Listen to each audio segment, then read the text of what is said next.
What's up, everybody? My name's Corey. Welcome back to the channel if it's your first time here, and welcome to the channel. Today we're going to be doing something a bit different than I've ever done before. We're going to be doing some picture editing.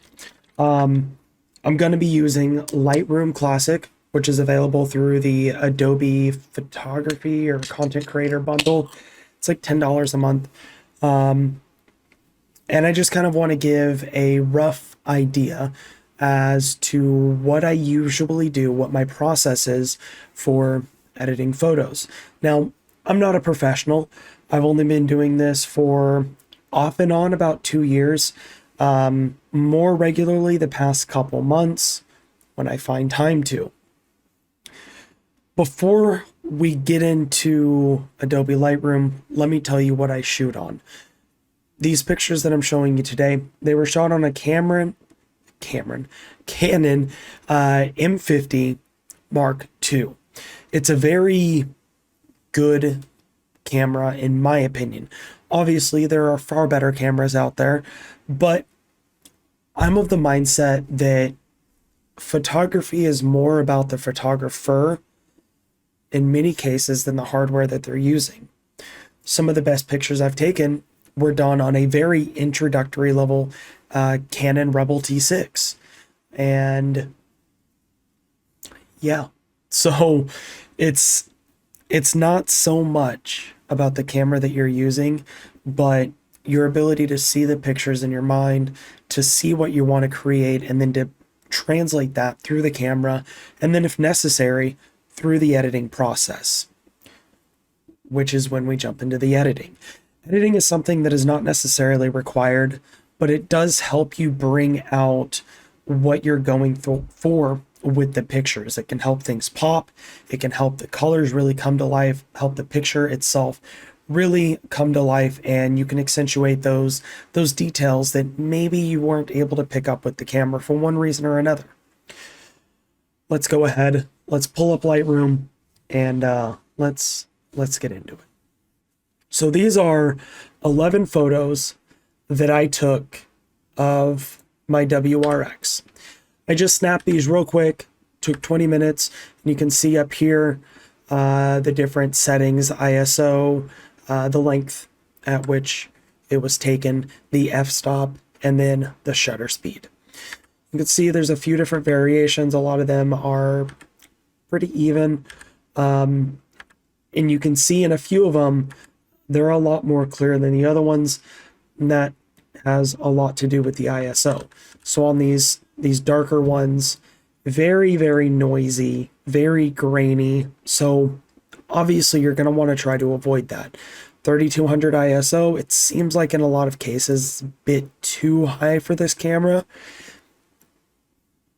with some exceptions. There's ways that you can work around it, but we're not going to really get into that. Out of these pictures, I have found that there are a couple of them that I really like. I found that there's one front end, which I believe is this one, either this one or this one. I'm not entirely sure yet. They're both pretty much the same. As you can see, the settings are the same on them. And then also the back end picture. Now, one of the things I was trying to avoid or mess with was this spot right here particularly, but due to the time of day it was very early in the morning, the sun was rising, I couldn't get the angle that I wanted without that sunspot. It's fine, it's not that big of a deal. It just, when you get a sunspot like that, it's better to be underexposed rather than overexposed, because there's not going to really be much you can do to make that. Obviously overexposure is not going to work, to get that sunspot to go away or to bring out the colors.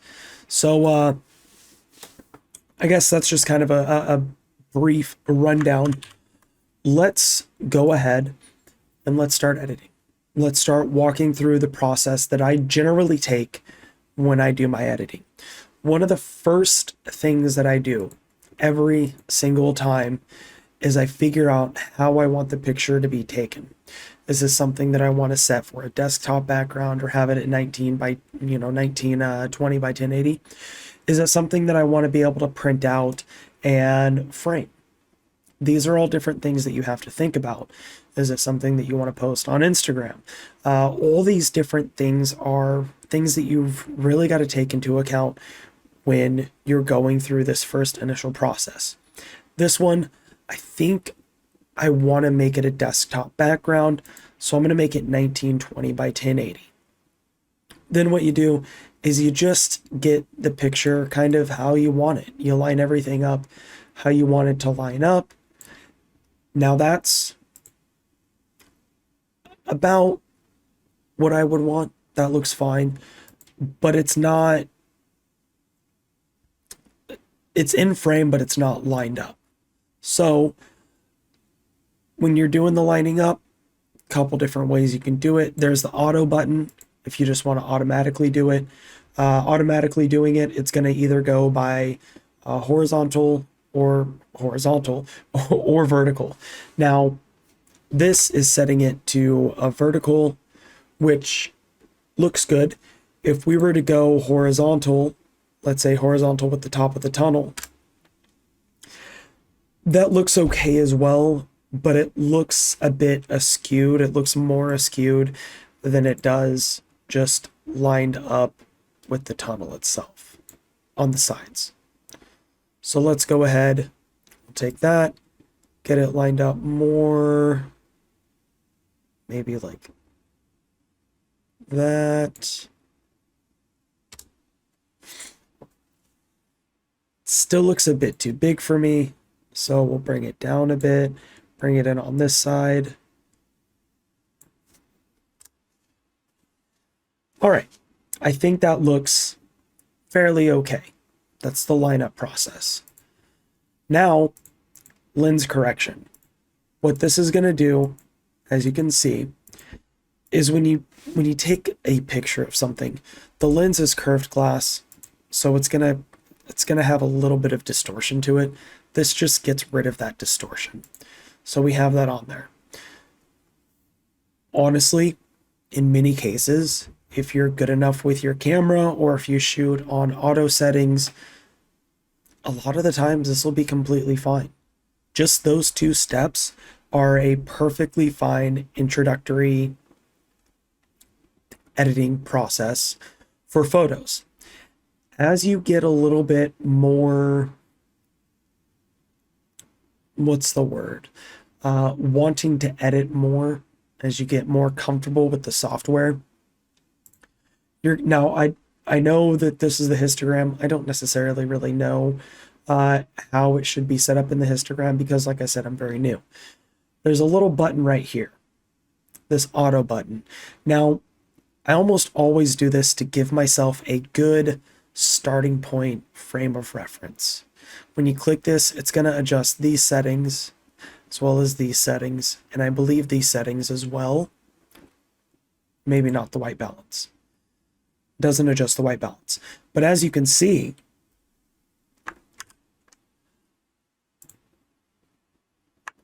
already that looks a bit better. You're taking away some of the darknesses, lowering the highlights, like brightening this up, lowering this down a little bit. The car looks a bit more crisp. Not necessarily crisp, but the color differences aren't as extreme. And auto is good. Auto is a good way to get yourself a good starting point. From there, there's a few different things that you can do. Typically, I'll leave this like this, and then I'll start adjusting the picture quality itself, not necessarily the colors, but the picture quality. So you zoom in, you can see there's a little bit of grain, a little bit of noise here and there, but it's not that big of a deal. It's not something that you're really going to notice too much. What I always like to do, though, is add a bit of texture, usually around anywhere between 18 and 23 seems to be fine. And if you're ever not sure what any of these settings do, take it all the way away, add it all the way in. Look at the difference. Put it at the standard one, turn it all the way up. You can see what it does. Turn it all the way down. You can see what it does. From 0 to 23. Actually, maybe a little bit more than 23 might be good. You can see that this stuff is a lot more clear. You can actually see the lines in the bricking a lot better. You know, the mortar between the bricks. You can see it a lot better. You can see the reflections a bit clearer. The car looks more crisp. Now, same thing with clarity. Take it all the way down, a little bit blurrier. Take it all the way up, abnormal. Very abnormal. This one, I usually like to add anywhere up to 15, in some cases around 20. And on some photos, it's even better. Like if you're taking landscaping photos, you may find that dropping the clarity down a little bit could make the photo look a bit better because it softens up some of this stuff. You'll see it softens it up. Now, with this picture, I'm going to want a little bit more clarity. So we'll bring it...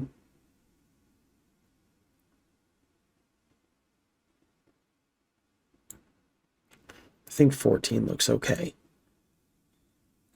And you see, I zoom in because you get a much better detail-oriented look of how things are.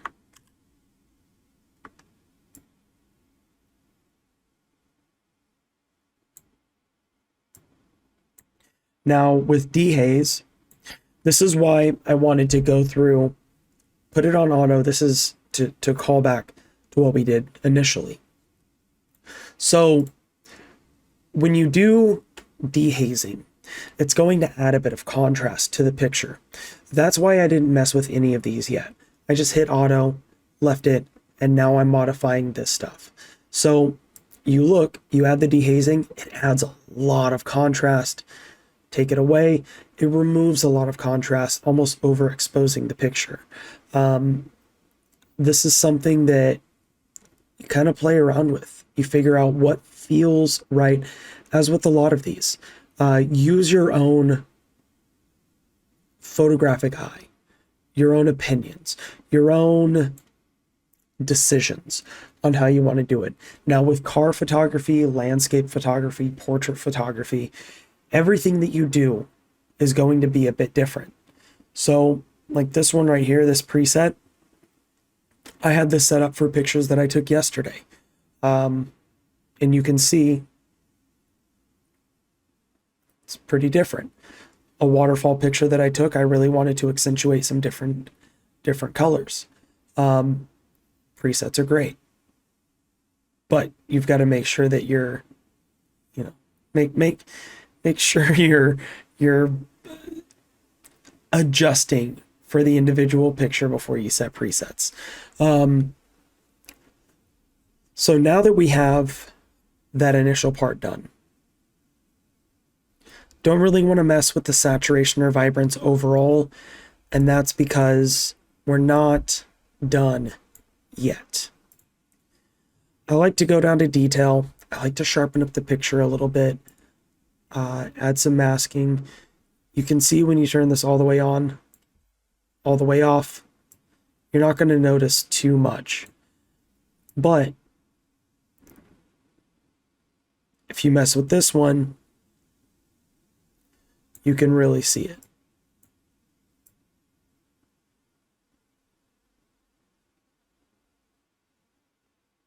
Sharpening, set at 40. I wish that would quit going away. Let's go ahead. Let's make it just a little bit sharper. Clean up the lines a little bit, but you'll notice we still have that noise there, as my camera is trying not to focus on me as good as it should be. All right. Now, with the noise reduction, unless someone is pixel peeping, which is where they zoom into the picture and they're like, how much noise is in that? That's not something that the average person does when they look at pictures, so you're not really going to notice it to the average person, the layman. They're not going to notice these things. You as a photographer, you as a photo editor, you may. So it may be beneficial to you to mess with the noise reduction. And you can see another thing this does is it really, really, really softens up the surfaces. What do I mean by softens up the surfaces? Well, look at this right here. Look at this stuff, and then see how soft it makes it. Yes, it removes the noise, but it's still a little bit too soft for my liking when it's all the way on. I think that on this picture specifically looks completely fine. And that's honestly coming out to being a really, really good picture just as is. Another thing that I like to play around with is the calibration of the colors. Now you can do individual color calibration up here, the reds, the oranges, and you can see if I do the reds, and I pull them all the way down, see how my lights, the tail light specifically, this part, my back badge, some of the stuff in there, but not too much. See how it really, really doles it out, makes it super vibrant and bright. Maybe a little bit duller might be okay, but these are one of those things that you don't want to get too...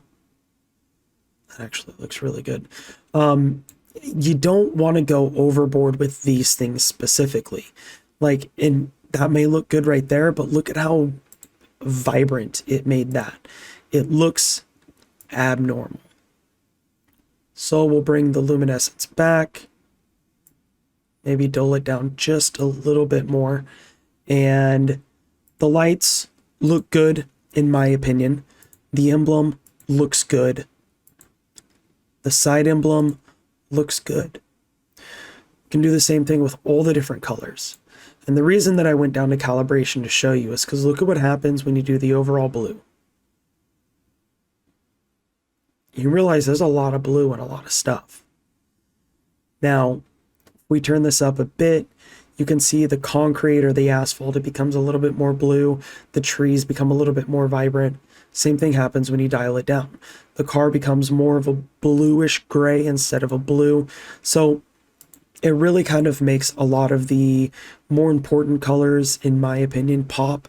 But at the same time, if you overdo it, it looks abnormal in a way. So we'll add a little bit. And this, I want you to look at the difference between doing just specific primaries versus, I'll do the green now. Green, you don't notice it quite as much as the blue, but it's still noticeable. Versus if we just go up here and you just turn the vibrance up. It in my opinion, I like doing the individual colors. It allows for much more personability to the picture. Saturation, turn it up, turn it down, look at it. I think it was set fine at -1. Maybe add a little bit to it. And look everywhere in the picture. The thing that you don't notice in the picture, somebody else will. That light right there, that's very, very bright. That's fine though. If that light right there, if it's too bright for your liking,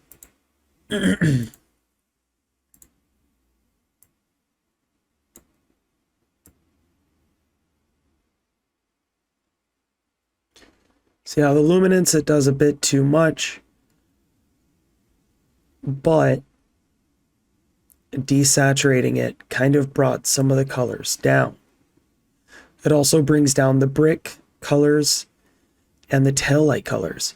So these are those things that you really have to look for to figure out if that's something that you want to mess with or not. Maybe we'll pull it down a very small amount so it doesn't change the hue of the bricks too much. And then we'll see what yellow does. Yellow is going to desaturate the back bricks on the back wall over here. This, and also mess with this just a little bit.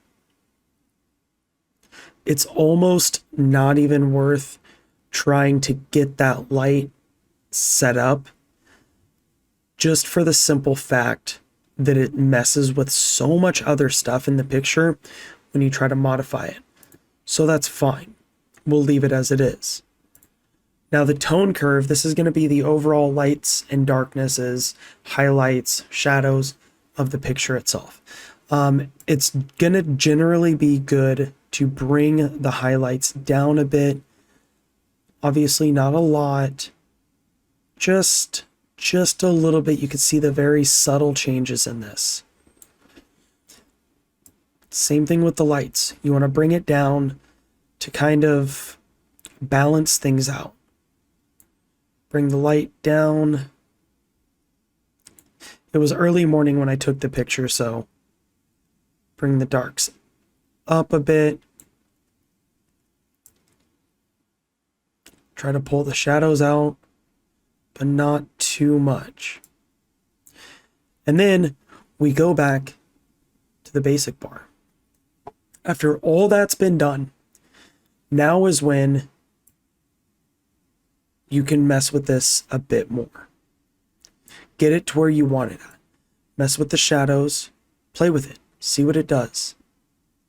Add a little bit, because that's taking the shadows away. I think I want to add a bit of the shadow. I think I like the way that it looks. Some of the whites we're going to pull down. It's not going to change too much, but it takes this edge and this top part and it makes it look more of the grayish, tannish color that it actually is. And then take our blacks. You can brighten them up, but honestly, due to the color of my car, I think making the blacks a little bit darker helps emphasize the back emblem, the spoiler, the WRX emblem, and then exposure and contrast. See what they do and get them set up exactly how you want. And I think honestly, that's a good picture. I think at this point, this picture is where I would want it. It looks good. It looks crisp. It looks clear. It looks not too extreme one way or the other. The colors really pop. The taillights are desaturated a little bit, so it's not too bright. Now, what you can do is you can look at the original picture versus what you've created. So if we take this is the picture right now, and we hit the back slash, or maybe it's forward slash. It's the one underneath the delete button, or not delete, but the backspace button. If we hit that, it shows us that's what it was when it first came out of the camera, and that's after editing. Now, the changes on this, it's not that much, but you can definitely notice the original photo versus the edited one. These subtle changes are the things that you're going to want to look for, are the things that you're going to, even if you don't want to look for it, as you're taking more pictures, as you're editing more pictures, these small subtle details when you're editing are things that you're going to notice, are things that are going to pop out to you. And then I always love when I get done going through and doing this and looking at the before and the after. Before and after. And you can see and hear like how it just looks better. This, highly reflective, can't really see much. And then you can actually see the color differences in the mountains from the sky. You can actually see that that's a blue sky, a darkish blue sky of the morning sun rising instead of like a off-white bluish color. You can see that the windows are a bit more crisp, a bit more clear, but at the same time, the picture's a bit softer with the noise reduction taken away. Now, the car does have more of a blue tint to it than it does standard, but you're also getting the reflection of the tree in it. You've got trees in the reflection, sky in the reflection. So you can notice those things a bit better than just kind of an off gray silhouette. So all in all, there we go. That's my picture. I hope that you guys enjoyed this. I hope that y'all found this useful. All of the stuff that I'm doing is in Lightroom Classic. I've never used standard Lightroom. You can get Lightroom, Lightroom Classic, and Photoshop all for $9.99 a month from Adobe. And it works great. It's a fantastic program. I really like it. So there you have it.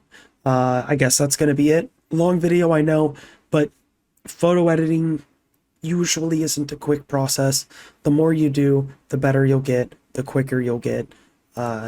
There's a whole bunch of other stuff like spot removal, red eye correction, masking.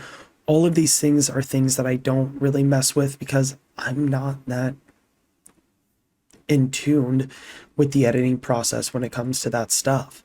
I'm a very new photographer, new photo editor, but I guess this is just to show you that regardless of how new you are, regardless of how informed you are, you can take great pictures. You can edit great pictures. It just takes a little bit of time, a little bit of care, and playing around. One of the greatest resources that I've used are YouTubers. Mark Dinney is someone that I follow or subscribe to on YouTube, that he has shown me a lot of different little tricks to use when editing photos in Lightroom. So I would say if you want far more in-depth, tutorials, follow some of these other YouTubers. Find these other YouTubers and follow their work. Find out what they're doing. And definitely don't be scared to get out there and take pictures. One last thing before we go, okay? This was a trip that I did the other day. We went to the beach. I took over 300 pictures. Over 300. And the pictures that I found that were good enough for me. One, and you can look because it's been cropped and edited. So we have 1, 2, and actually we can look at it. I wonder.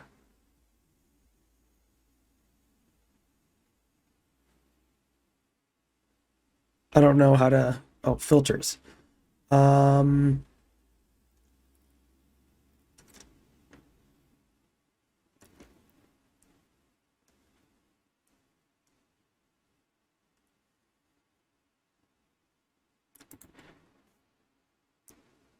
Whatever. So we have this one.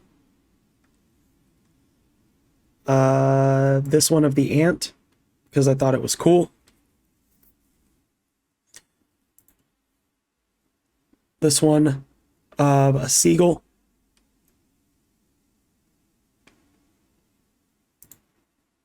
This one of a bird. He's saying what's up.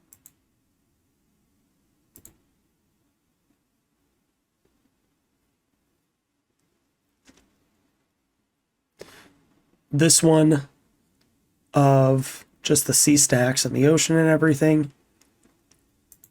This one of me and my family. This picture, which is absolutely gorgeous.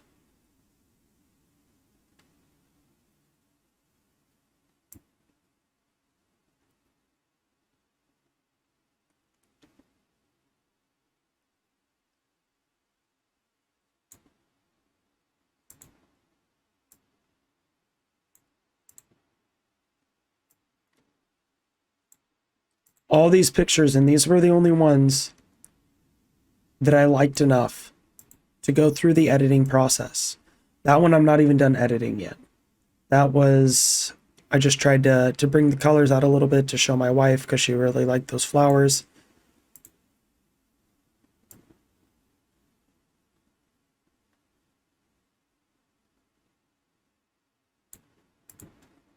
My son levitating.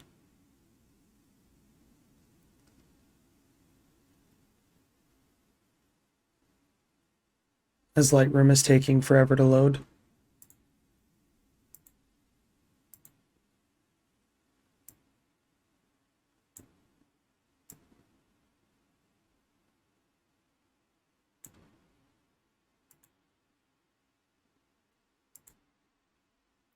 Another one of my son playing in the beach, playing in the ocean at the beach.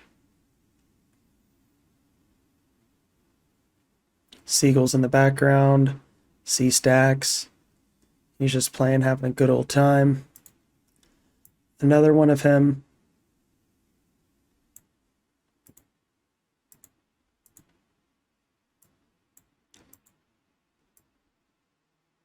All these pictures.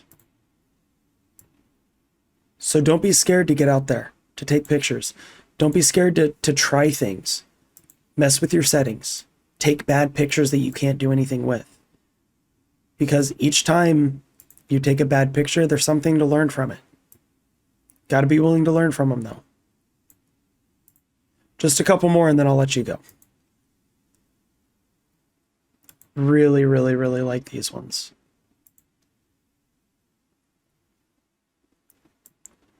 I think there's maybe one or two more.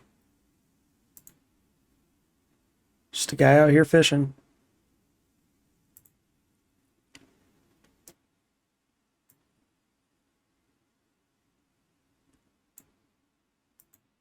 This was a great one. The timing of it was perfect. And this is why you take a bunch of pictures.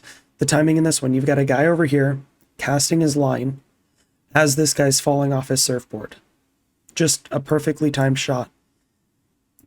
And like I said, out of 307 pictures, those were the ones that I ended up with.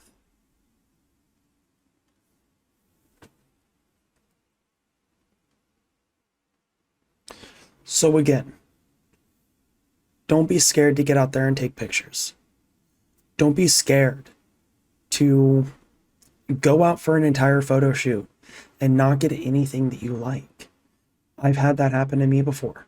I've spent hours out photographing, getting home, got home, put them up on the computer, started looking through them, and I was like, I don't like any of these. None of these are good, in my opinion. Obviously, other people may have completely different opinions of it. But for me, I wasn't happy with any of the pictures. So, I didn't edit any of them. I still have them on my computer, but I didn't do any editing. I want to see if there is a picture that I took with my old camera. Here we go. Here's some pictures that I took with my $300 camera.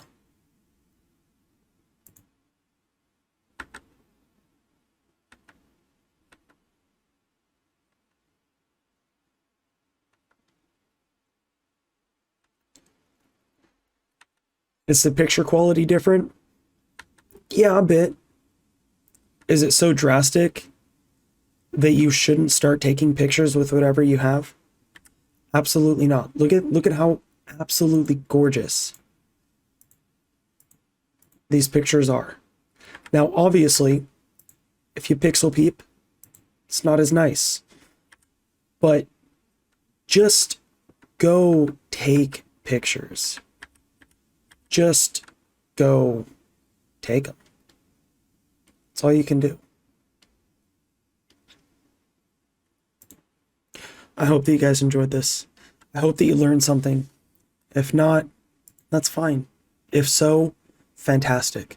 I may start doing videos where I actually go out and have you guys on location with me. I haven't really decided yet. We'll figure it out when the time comes. But if you enjoyed this, consider liking the video, subscribing to the channel. Let me know in the comment section down below if you found this useful, if you learned anything new, if you're going to utilize any of this. And oh, huge thing, huge thing. I should have said this in the beginning. If you're going to be editing your pictures, always,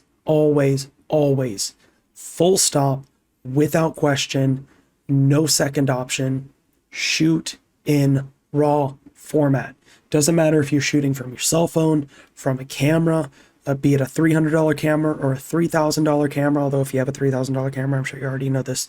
Shoot in RAW format. Always, full stop, no ifs, ands, or buts. Just trust me. Anyways, I'm going to go and, I don't know, do some stuff. Hope y'all enjoyed this. I'm out of here.